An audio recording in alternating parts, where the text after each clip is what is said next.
হে ৰাইজ, আজি আমি গৈছিলোঁ ব্ৰহ্মপুত্ৰ নদীৰ পাৰলৈ। গুৱাহাটীত নতুনকৈ অপেনিং কৰা হৈছে এই উদ্যানখন। উলুবাৰী তৰকাগৃহৰ নিচেই ওচৰতে এই উদ্যানখন আছে। বৰ্তমান ইয়াত কোনো ধৰণৰ এন্ট্ৰি ফিজ লোৱা নাই আৰু পাৰ্কিংটো ৰাস্তাতে ৰাখিছে। পিছলৈ চাগে কিবা ব্যৱস্থা কৰিব নাজানো। ইয়াৰ পৰা যে ব্ৰহ্মপুত্ৰ নদীৰ ভিউটো ইমান ধুনীয়া, চাই লওক এবাৰ। উদ্যানখন ইমানেই ডাঙৰ মানে আপুনি খোজ কাঢ়ি ভাগৰি যাব। ইয়াত নানা ধৰণৰ জীপ আছে, প্লাছ আপোনালোকে আহিলে চাব পাৰিব ইয়াত প্ৰায় ৫-৬খনমান গেটে আছে।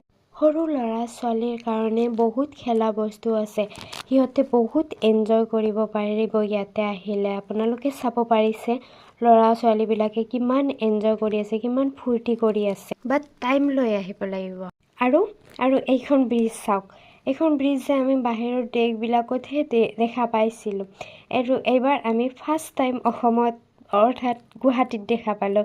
তো মোৰ ভিডিঅ'টো আজিলৈ ইমানেই। ভিডিঅ'টো ভাল পালে লাইক কৰিব, শ্বেয়াৰ কৰিব এণ্ড ছাবস্ক্ৰাইব কৰি দিব আৰু নেক্সট পাৰ্টলৈ কমেণ্ট কৰিব। Bye bye.